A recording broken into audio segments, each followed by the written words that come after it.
So we're very lucky to have Joe Sellman-Leava here. So please welcome Joe. In 15 or 20 years' time, the black man will have the whip hand over the white man. Whole areas, towns, and parts of towns across England will be occupied by the immigrant and immigrant-descended population. Like the Roman, I seem to see the river Tiber foaming with much blood.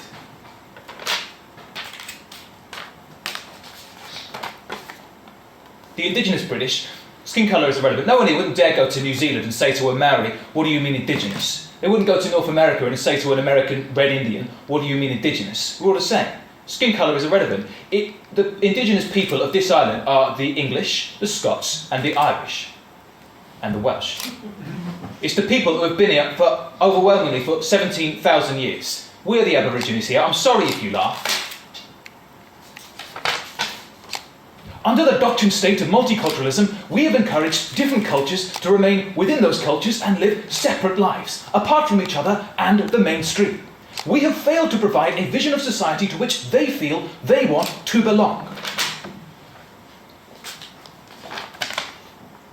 We will always respond to concerns about immigration, not dismiss them. It isn't prejudice to worry about immigration, it's understandable. We in Britain, and I've seen evidence in other European countries too, have pursued a really rather gross policy of multiculturalism. We have encouraged people who come from different cultures to remain within those cultures and not to integrate themselves fully within our communities.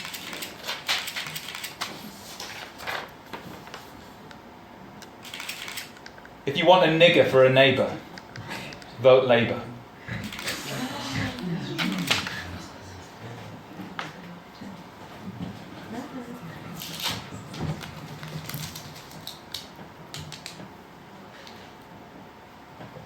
Hello. Hello. I'm Joe. Sorry about all that. I come from the southwest of England. I'm 25, so I've got a few more weeks left of being an official young person. And after that point, I won't be able to afford the train or anything else. I tend to move house quite a lot. The last big move I did, I found myself surrounded by boxes and things that needed assembling and small things that needed putting away, and I had that familiar feeling of, where do I start? Do I start building the flat pack stuff, or do I move the heavy furniture, or do I just make the bed and forget about it and worry about it in the morning? I decided not to do any of those things, but instead to assemble a small spinning spice rack and then carefully wash and sterilise each of the tiny glass pots, and then write out very intricate labels for each one. So our entire flat was a tip, but that spice rack looked amazing. It occurred to me as I was writing these labels out that we use labels for an awful lot of things. Every word we know is a label sewn from the fabric of language. Every town, city, place name, country is a label sewn onto the map of the world. And every person has a name, a label to remind us all who we are. And this all makes sense, to have a word, a sign, a signifier, so that we can understand these things and differentiate. But of course, when it comes to people, there's all kinds of other labels that we use as well. Things to put ourselves into boxes, to organise ourselves and each other into proper places. Age, gender, background, wealth, schooling, skin colour, birthplace, religion, sexuality. And as I was writing out my little labels for my herbs and spices, I started to become curious about this process. Why is it that we write these labels out for each other and stick them on and put them in boxes? Is it because we're creatures that thrive on curiosity? And labelling people is a way of understanding the world around us.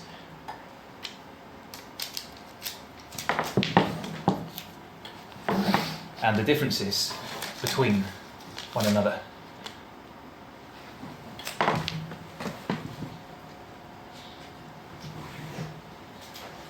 Or is it because we're creatures that survive by staying within groups that we understand to be safe? And labelling people is a way of better understanding these groups, the ones that we like.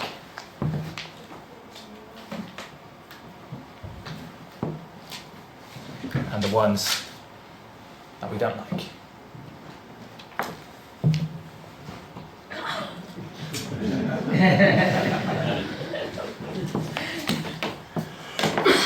The ones where we feel safe.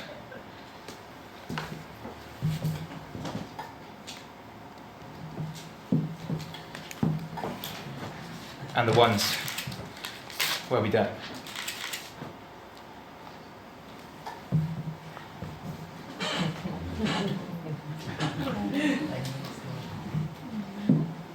If we label something or someone as dangerous, are we better prepared to defend ourselves against it? Safety or curiosity? Let's take curiosity first. The first big place I moved to was Exeter, a small city in Devon. And when I arrived there, I arrived like I arrive anywhere for the first time. Nervous, excited, eager to please, and late. In fact, I was 2 weeks later than everybody else, and I was feeling pretty self-conscious about this. But everybody was so nice and warm and friendly and interesting that I kind of forgot about it pretty quickly. Until one of my new housemates asked me the question, "Joe, where are you from?" "Oh, not far actually. I'm from a little village in Devon. But I was actually born in Cheltenham." Yeah. No. I mean, where are you from? Where are your parents from? "Oh, sorry, I see what you mean. Well, they're from Cheltenham too. But my dad actually was born in Uganda, and he's Indian. His family are Indian, so I guess that would make me half Indian." I'm going to pause the story just there. Maybe it was because I hadn't been so thoroughly and quickly interrogated about my own history before that point, or maybe it had something to do with moving out of home, albeit only 30 miles down the road, and embarking on a 3-year course of dissecting different political, cultural, historical, whatever. But something in that question, in that moment, made me kind of re-examine all of this. So some context, potted history. A few hundred years ago, the British decided to go around the world with some big ships and big flags and some big guns. And they moored their ships up onto other people's land and stuck their guns in people's faces and planted the flags in their ground. And those flags became internationally recognized labels for property of the crown. Now, as a tiny part of this unprecedented relabeling of the global map, towards the end of the 19th, the beginning of the 20th century, my great-great-grandparents moved from Gujarat in India to Jinja in Uganda. They and their descendants became part of an Asian middle class living in colonial Africa. And by the time my grandparents were adults, with children of their own running around, India, the jewel in the crown of the empire, had long since won independence from the British, and colonial Africa was following suit. Around that time, my grandfather, a man named Gentilao, who people called Joe for short, a man I never met, decided that better things lay in store for him and his family in the United Kingdom. And so as members of the Commonwealth, with British passports, off they flew. Not long after that, Idi Amin deposed Milton Obote, Uganda's first Prime Minister. And not long after that, he forced all Asian citizens living within Uganda to leave. Most of them, holders of British passports, came to the UK, including friends and family of my grandparents. And the ones that couldn't went to Canada and the US and beyond. Meanwhile, my mum's family history back in Britain is its own interesting microcosm of the modern behemoth of post-colonial, post-war history. So her mum, a young evacuee during the Blitz. Her dad, a postman and loyal union member who never lived to see the welfare state crumble and Royal Mail sold off. And eventually, If we fast forward a few years, my mum sits on a bus on her way home as a young art student and looks out of the window and into one of Cheltenham's many greengrocers. And she sees a tall, dark, mustachioed 20-something running the shop for his parents. As she decides to get off a stop early and go inside and ask for an apple. Joe, where are you from? Where are your parents from? Oh, well, they're from Cheltenham. But my dad is from Uganda. He was born there and his family are Indian. So I guess I'm half Indian, half Brit. Well, no, I'm all British. You know what I mean? Yeah, right. Because see, I was looking at you and I thought, he ain't English.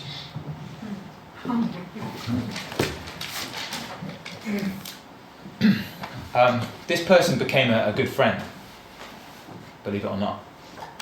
And I do think that her question was genuinely one of curiosity and nothing malicious.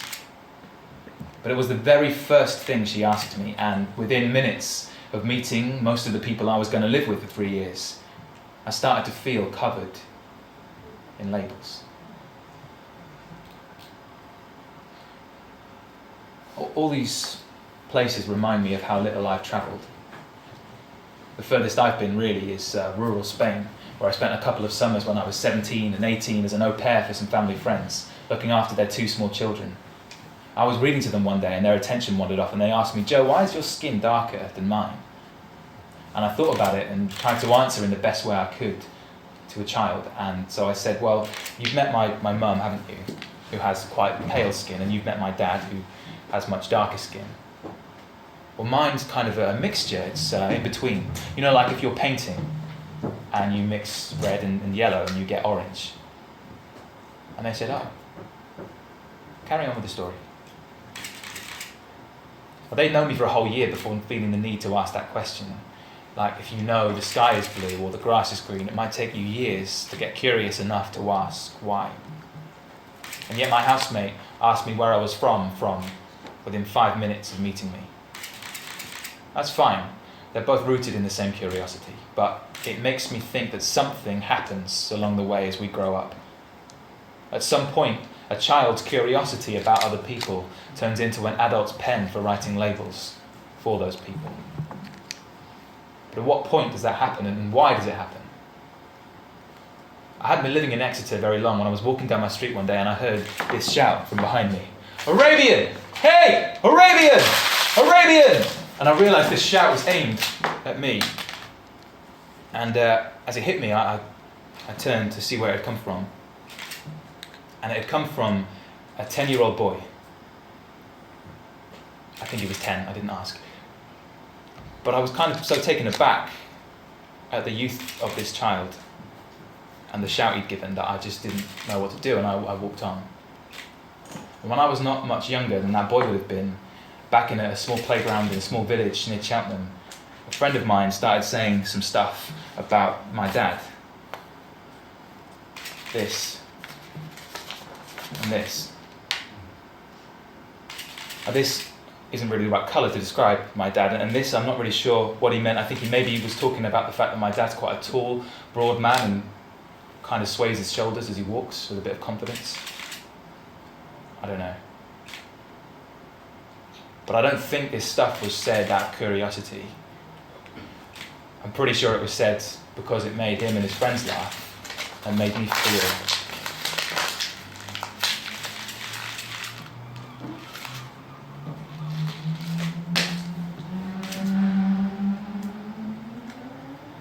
That boy's mum said something else about me, which we didn't find out about till years later.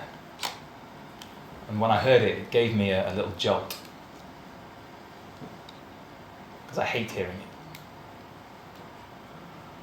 But it's interesting knowing what could be said about you behind your back.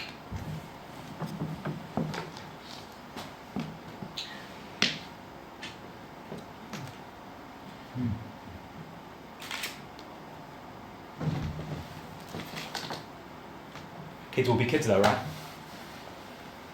Periodically this kind of stuff would happen and it would catch me off guard Like if you've ever been punched, you'll know the feeling. It's not really something you're aware of until it's over. I moved from a small rural school in Gloucestershire to a small rural school in Devon. And at some point that year, some kids start to say something about me being brown. I moved from primary school to secondary school. And a year later, this word is used and I hear it properly for the first time. A year after that, someone manages a half-decent impression of the Simpsons character Apu, Springfield's token Indian convenience store manager. And that accent follows me around for a little while. A couple more years go by and I think I'm all right.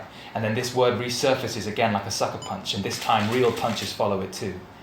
A few more years go by and I think I'm out of the woods. Nothing happens, and then I arrive at university. And Joe, where are you from? Where are you from? And I'm queuing to get into a nightclub. And oh, mate, where are you from? Are you pushing in front of me? Are you foreign? Because it seems like foreigners are always pushing in front. Where are you from? And I'm walking home, and a couple of uni students, rich boys, rugby lads with Jack Will's hair and Jack Will's clothes and bottles of Beck's in their hand, stop and ask me for the time, and I give it to them. And then I walk on, and as I do so, I hear that mocking attempt at an Indian accent. "Thank you very much," following me down the street. And I think, surely not. Surely not this kind of juvenile, schoolboy racism at a Russell Group University in 2010.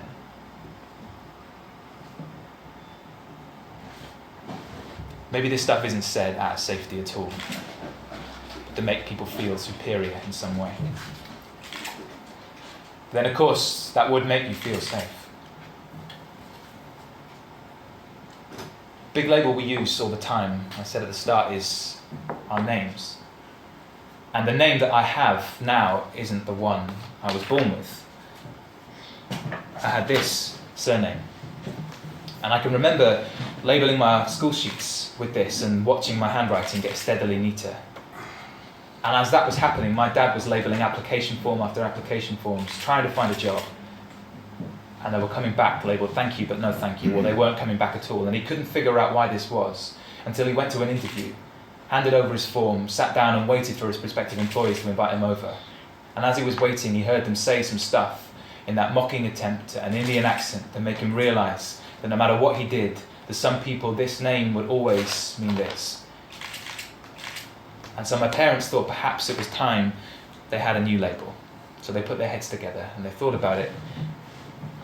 It turns out Patel actually has a couple of different branches. Courant and Leava. So they took Leava and they took my mum's surname, Sellman, and they glued them together with a little hyphen. And they made this shiny new label for the five of us. And I can remember the point at which I stopped labelling my worksheets Patel and started labelling them Sellman-Leava. That took me a little while to get the spelling.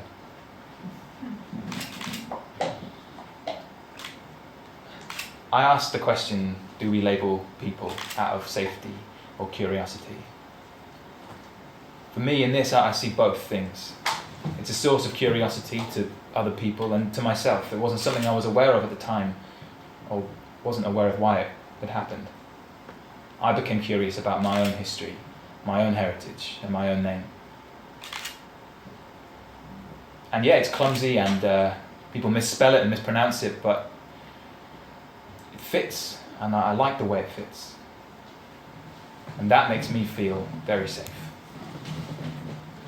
And there's one more thing, which I really like.